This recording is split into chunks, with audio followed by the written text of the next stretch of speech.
Hablábamos hoy al inicio del programa que se cumple el jueves 20 años del secuestro y desaparición de Fernanda Aguirre, esta niña de San Benito que hasta el día de hoy no se sabe absolutamente nada.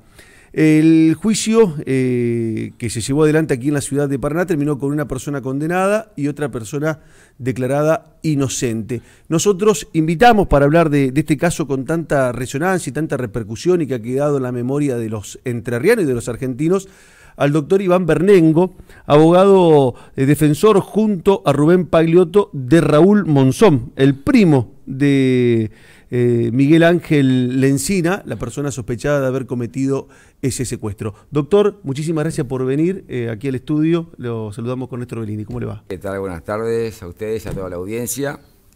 Muchas gracias a ustedes por invitarme. Bueno, doctor, primero quería consultarle qué significó para usted en su carrera haber participado de semejante causa judicial con tanta repercusión, sosteniendo la inocencia de una de las personas acusadas. Mira, para mí personalmente, y yo calculo que Rubén tal vez opine lo mismo, para mí fue la causa más importante en lo que va de mi carrera como abogado penalista. No solo por la repercusión que tenía, sino por las características de la causa en sí mismo y cómo llegamos nosotros a esa causa. Llegamos por un llamado que le hacen a Rubén, el doctor Iparraguirre, quien era el defensor de Monzón durante la etapa de la instrucción, hasta ya avanzado la elevación a juicio. Lo llama a Rubén, le pide si puede tomar la causa a Rubén. Él consideraba que el doctor Iparraguirre ya se había peleado con todo el poder político, con todo el poder judicial. Él consideraba que en vez de, si él asumía la defensa, iba a ser más daño que para su cliente, claro. Como un latino, la verdad que es muy rescatable lo del doctor Iparraguirre. Y bueno, me llama Rubén, que nos conocíamos también hace muchos años con Rubén, si bien no trabajábamos juntos en aquel entonces, nos conocíamos, y me dice, Iván, me dice, mirá, tengo esto, ¿me das una mano? ¿La agarramos? Y yo dije, mira, dos condiciones. Una, hablo con quien era entonces mi socio en el estudio, porque era una causa muy importante, muy dura, que era full time. Entonces yo tenía que dejar todo lo que estaba haciendo y que lo tomara mi socio. Causa, claro. Y la otra era primero hablar con Monzón, antes de tomar la defensa. Y después de eso sí, podíamos asumirlo. Efectivamente, bueno, mi socio no tuvo problema, al contrario. Y fuimos a hablar con Monzón a la unidad penal, que ya llevaba casi 2 años, si no me equivoco, ya de prisión preventiva. Sí. Hablamos con Monzón, lo notamos muy sincero. Él ya se sentía condenado. Me dijo, usted defiéndame, dice, pero yo ya sé que estoy condenado. Con esas palabras, así no lo dijo. Pero bueno, es así que hicimos la defensa. Y muy poquito tiempo antes del juicio, del debate en sí. Yo no me acuerdo si fue un mes y ahorita antes de comenzar la audiencia de debate. Eran 40 cuerpos el expediente. Así que nos daban las manos con Rubén para sacarlos, sacar fotocopia, hacer una lectura rápida y ver qué podíamos que fotocopiar, porque teníamos que volverlo enseguida. Y bueno, así que prácticamente en menos de un mes preparamos la defensa para el debate. Doctor, ¿qué sensación le dejó ese debate personalmente con Marcelo y otros periodistas de la ciudad de Paraná? Cubrimos el debate que duró casi 3 meses, si no me equivoco. Y en toda esa jornada... El debate no, la jornada de debate, si no me equivoco, fueron un mes y chirolita, si no me equivoco. Claro, pero eran jornadas pero muchas, muy largas, extensas jornadas, sí. Y durante las cuales en pero muy contadas oportunidades se lo mencionó a Raúl Monzón. Incluso recuerdo que cuando el caso en el debate se instaló en los supuestos sucesos ocurridos en la terminal de ómnibus y en Barrio Belgrano, en el Puente de Hierro, y después en la casa. Claro, el nombre de Raúl Monzón casi no aparecía, no había evidencias que sostuvieran llevarlo a juicio. Es que en realidad no debería haber aparecido más que en una sola oportunidad el nombre de Raúl Monzón, que es lo que él efectivamente declaró desde primera instancia, que se encuentra fortuitamente en la terminal de ómnibus. Yo no me acuerdo bien los horarios, pero eran 1 y pico de la madrugada, ya después que Lencina había hecho absolutamente todo, en este caso, Lencina, recordemos que estaba con salida social laboral de la Unidad Penal de Concepción de Uruguay, volvía junto con su mujer, con Mirta Chávez, para tomar un colectivo, para regresar a Concepción de Uruguay a la noche. El colectivo salía a 4 y pico, 5 de la mañana, creo.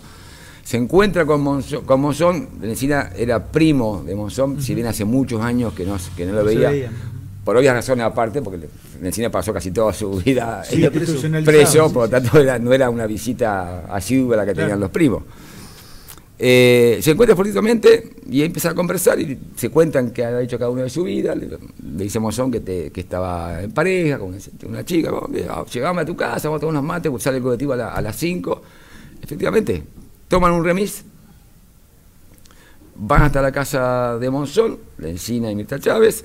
Monzón le dice, vení al remis, vení busca, lo conocía porque Monzón trabajaba ahí en la terminal. Abre puertas, lavaba autos. Le dice al remisero, vení buscalos a eso a las 5, porque 5:30 sale el colectivo. Efectivamente, tomaron mate, charlaron con una mujer de Monzón, entre los 4.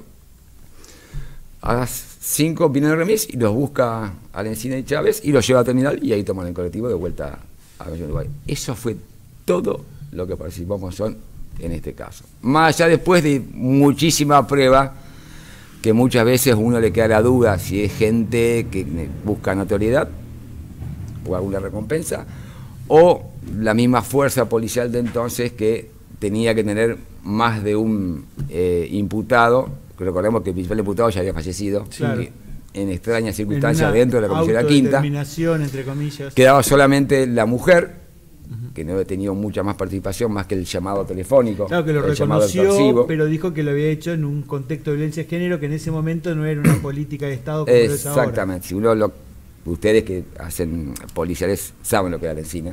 No sería nada raro lo que alegó en aquel momento. Estaba privado de la libertad por un homicidio de una mujer. Exactamente. Me quedé pensando en en esto que señalás ahora, ¿no? La manera en que queda vinculado Raúl Monzón a la causa, y esta manifestación que él les dijo al doctor Pagliotto y a vos cuando lo fueron a entrevistar en la unidad penal, que él ya se sabía condenado, ¿no?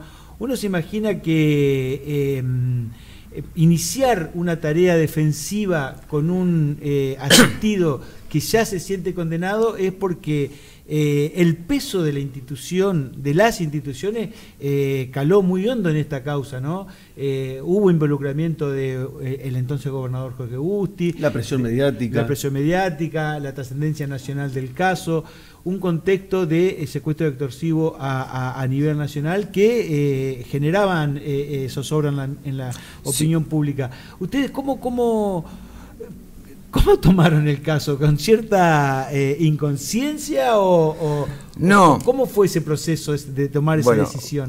Ustedes tal vez lo conocen más a Rubén que a mí, saben cómo es la personalidad de ese temperamento. Rubén. Bueno, uno también siente algo parecido cuando ve causas que son injustas. Te digo más, cuando hablamos con él, la primera vez que hablamos, él nos dijo, yo me siento condenado socialmente y pronto por la justicia. Eso fue lo que nos dijo. Pese a la poca educación que tenía, educación formal, quiero decir, era una persona muy educada en sí, muy respetuosa, pero la educación formal que tenía era escasa. Pese a eso se hacía entender muy bien y hablaba muy bien, ¿no? Raúl. Él nos dice, doblemente condenado, socialmente y pronto por la justicia. Dice. Después, tal así que le ofrecimos hacer la excarcelación. Dice, no, yo me siento más seguro acá adentro que afuera. Sí, no quería que hiciéramos la excarcelación. Lo que pasa es que se incentivaba de los medios a una agresividad para que de esa forma se sepa dónde está. Después de esta primera charla, obviamente, se imaginan, tuvimos varias charlas más dentro de la unidad penal, y a medida que íbamos viendo el expediente y lo que él nos iba contando, más nos convencíamos de la inocencia de Monzón. Por lo que nos contaba y por las cosas que veíamos en el expediente. Para mí no hay causa, yo no he visto otra causa, donde el manual de la buena práctica de investigación, hacer todo lo contrario, se hizo acá. ¿Y por qué? ¿Falta de preparación? ¿Lo sorprendió el caso? Recuerdan que hubo ida y vueltas de jurisdicciones, jurisdicción federal por extorsivo, jurisdicción provincial, se fue pasando de una jurisdicción a otra. También el contexto en el que estábamos. ¿Se acuerdan que en aquel momento estaba la ola de secuestros express? Sí. Acá había una gran interna dentro de la fuerza policial. Querían desplazar al entonces jefe de policía, que era el comisario Geuna. Y yo creo que eso fue manchando un poco. Se empezaron a hablar cosas que involucraban al poder político, como que tenía algo que ver con el crimen en sí. Y yo eso lo descarto completamente. No tiene nada que ver. Quedó descartado esa posible. Yo sí creo que el poder político, a través de todo estas versiones y de ineficacia para encontrar a Fernanda y no poder resolver si efectivamente decían la violó y la mató en ese momento y la dejó tirada y después no sabemos qué pasó con el cuerpo.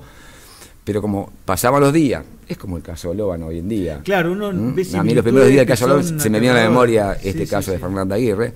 Creo que ahí es como que se siente tocado el poder político y ahí empieza a echar mano.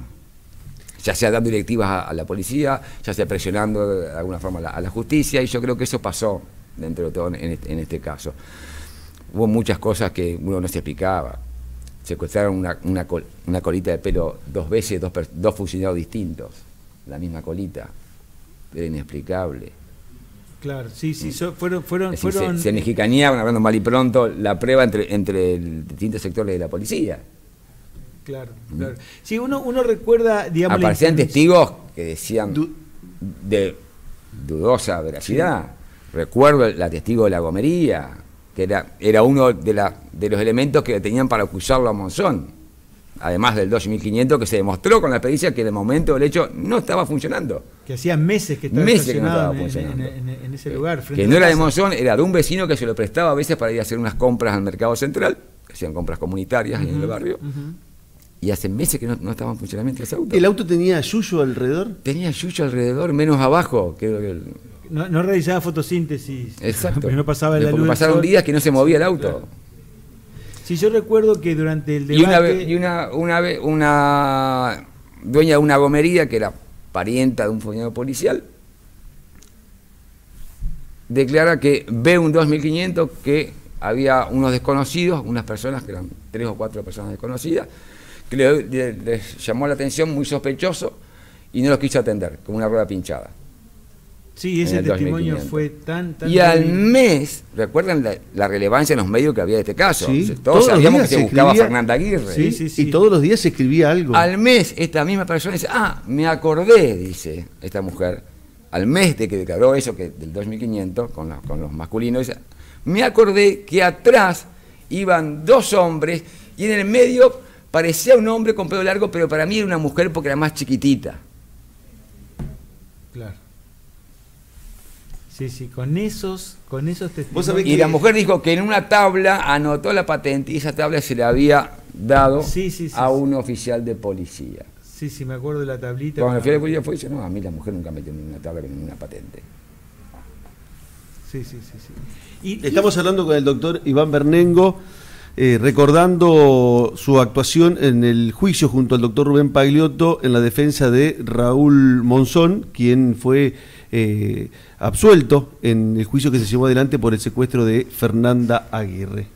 Sí, yo me quedé pensando en esto, ¿no?, de la intervención del poder político, este déjà vu que hemos tenido así sin saberlo cuando veíamos la información sobre el caso Loban en Corrientes, y uno se pregunta, ¿no?, ¿habrá avanzado la fuerza en la educación democrática o en la eficiencia respecto de su tarea? Porque, como bien señalabas y recordábamos, ese caso, esa investigación estuvo plagada de operaciones políticas, de operaciones prensa, comunicacionales, de personas que no sabemos por qué, pero por algo decidieron asumir un protagonismo y se presentaron como testigos, y muchos, creo que 4 o 5, se fueron detenidos con causas por el supuesto delito de falso testimonio.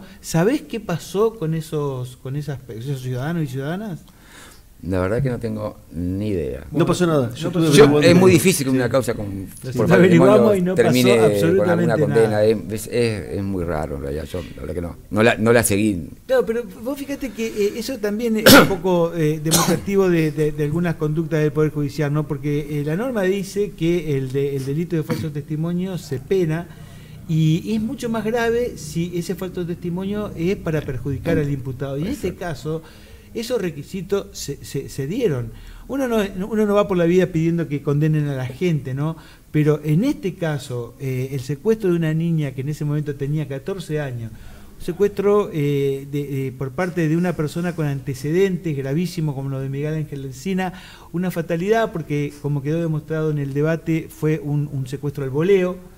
El voleo también, allí había algo de rito iniciático que rodea a ese grupo familiar, Torres, Lencina. Repitió su historia, Lencina con su sobrino. Sí, entonces, pero queda esa duda respecto de... Historia que había comenzado con Apolinario Torres, que cumplió condena por la muerte de María de los Ángeles. Exacto. Esa arenita que encontraron en el Jibe, exactamente. Así Similar es. historia que ocurrió aquí en Paraná. Lo que pasó acá es que el cuerpo no apareció.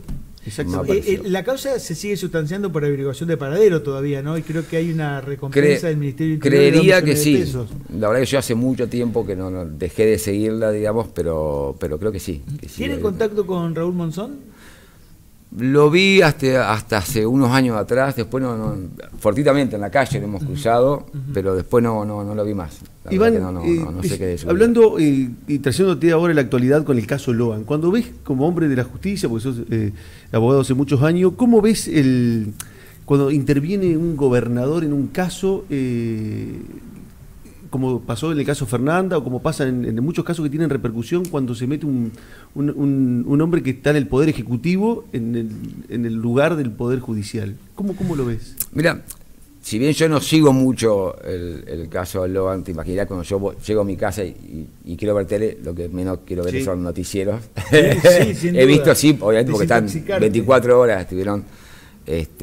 prefiero ver o series o Discovery Channel o History Channel. Descansar un poco. Exactamente.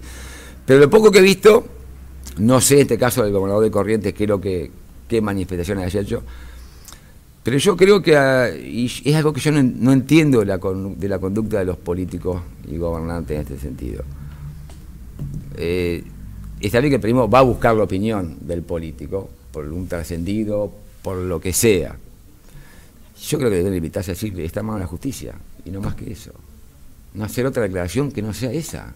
Si no tienen absolutamente nada que ver con la investigación, el gobernador o el intendente o quien sea. Limitarse a decir que está todo mal la justicia y ojalá se aclare. Nada más. ¿Qué otra declaración tiene que hacer un gobernador o un intendente? Sí, porque en todo caso, si hay algún tipo de irregularidad, será el mismo Estado a través de la herramienta que tendrá que averiguar si su fuerza policial cometió algún ilícito, tendrá los resortes primeros internos y después legales en la justicia para que sean condenados los miembros de esa fuerza. Sí, muchas veces uno no lo entiende. Esta pregunta que vos te hacías, me la he hecho muchas veces y me la han preguntado distintas personas. Che, ¿qué se les cruzó por la cabeza? No hay una respuesta, pero uno puede presuponer que entienden que esa situación les generaría algún demérito político y por tratar de hacer algo terminan enturbiando. Sí, desde lo más simple que puede decir el reclamo de la población por la falta de seguridad, sí. hasta lo más complejo que puede ser por la posible participación del poder político en la comisión del hecho que se está investigando. Claro, sí. Creo que desde lo mínimo hasta lo máximo, que hay gente involucrada del poder político en el hecho en sí. Iván, volviendo sobre el juicio en sí, ¿es difícil trabajar en una causa donde vos estás convencido que la persona que vos defendés es inocente? Todos los medios de comunicación están las 24 horas del día, como pasaba con Monzón, diciendo que es culpable, Mirá, excelente pregunta, porque es algo que nos planteamos de entrada con Rubén. Cuando dijo, bueno, vamos a defender, ¿cuáles van a ser las estrategias? Y ahí yo le dije a Rubén, mirá, me parece que tenemos que hacer dos estrategias. Una netamente jurídica, que es el caso para el debate, claro, y otra comunicacional. Porque era evidente que Monzón por la sociedad y por los medios ya era condenado. Y ese fue un trabajo que hicimos, y sobre todo lo conoce más Rubén, que es quien más estaba delante de las cámaras en aquel entonces durante el debate. Un trabajo que hicimos todos los días, de remarcar al terminar cada audiencia qué es lo que veíamos, por qué no se lo nombraba Monzón en ninguna de esas audiencias, y cuando se nombraba, por qué decíamos que no era correcto que se lo nombrara en esas circunstancias. Que estaba en el auto, demostramos que la pericia decía que el auto no estaba en funcionamiento. También es interesante destacar, más allá del trabajo que realizaron ustedes como defensores, que el tribunal que llevó adelante, que presidió ese debate, haya entendido y también haya dejado de lado las presiones del poder político. Recuerden que hubo una renuncia previa de un miembro de ese tribunal. El doctor Cheli, si no me equivoco, sí. Felipe Cheli, sí. Era más fácil congraciarse con la gente condenando. Claro, condenar, total, se patea para una instancia superior, que sería en este caso, en ese momento no existía la casación, si no me equivoco, pero bueno, como habitualmente dice, en tribunales se patea la pelota hacia adelante, pero en este caso el tribunal, con coraje jurídico y apelando a lo que se había producido en el juicio, entendió que le asistía razón a ustedes. ¿Cómo recibió? Yo me acuerdo que fue muy emotivo el momento. Fue muy emotivo, sí, yo la verdad que me emocioné muchísimo cuando fue la lectura de la sentencia. Pero bueno, conocíamos los integrantes del tribunal, eran miembros que tenían vasta experiencia y trayectoria en materia penal, sabíamos que eran honestos y eran probos, por eso nos alentaba más junto con Rubén para poder dar una buena defensa. Claro. Sabíamos que si lográbamos probar que Monzón no tiene nada que ver, sabíamos que el tribunal no tenía más que hacer que lo que hizo. Ustedes no iban por un beneficio de la duda. No, nosotros íbamos por la... Sí, y yo tengo, mi pálpito es que ahí, al momento de llegar al tribunal, había 2 integrantes que iban por la lisillana. Y terminaron ahí negociando por el beneficio. ¿Podemos recordar cómo estaba integrado el tribunal? Yo no lo recuerdo, creo que... González, Chemes y Perotti. González, Chemes y Perotti, sí. Y el fiscal era Juan Carlos Almada. Presidía el doctor Chemes, si no me equivoco. Creo que sí. Sí, el fiscal Juan Carlos Almada. Almada, excelente fiscal.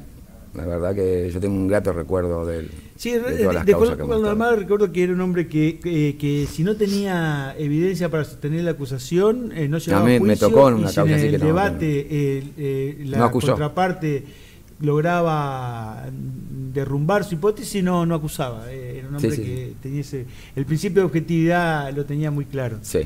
Bueno, doctor Bernengo, no sé si te queda alguna otra. No, para mí fue muy... Un agradecimiento que haya concurrido al programa para charlar con nosotros, para poder compartir con la audiencia lo que fue la experiencia en este caso que a lo largo del tiempo está en la memoria de todos los entrerrianos que esperan que algún día se sepa qué pasó con Fernanda Aguirre, pero también de rescatar esto, que hubo un juicio, que hubo una persona absuelta, que no había pruebas, y a pesar de todas las presiones hubo un tribunal que decidió por la absolución.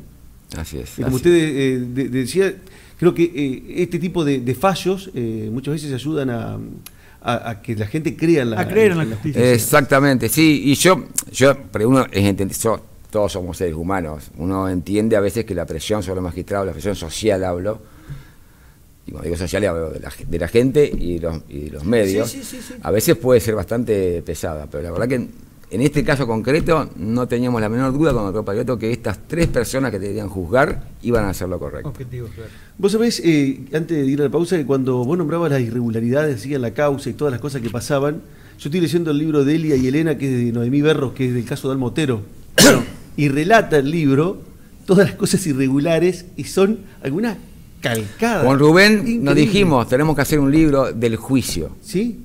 del juicio de Fernanda Aguirre. Y bueno, lo tenemos pospuesto. Vamos a esperar una entrega de por lo menos 2 tomos. Conociendo a Argüenzi. Vamos a esperar el libro, sería muy bueno y le haría muy bien a la provincia de Entre Ríos y a la gente que le gusta leer y meterse en este tipo de temas. Muchísimas gracias, doctor. No, gracias a ustedes, muchachos. Era el doctor Iván Bernengo, quien fue abogado junto al doctor Rubén Pagliotto de Raúl Monzón, absuelto en el juicio que se llevó adelante aquí en la ciudad de Paraná por el secuestro y desaparición de Fernanda Aguirre. En ese juicio terminó siendo condenada Mirta Chávez, quien ya cumplió su pena.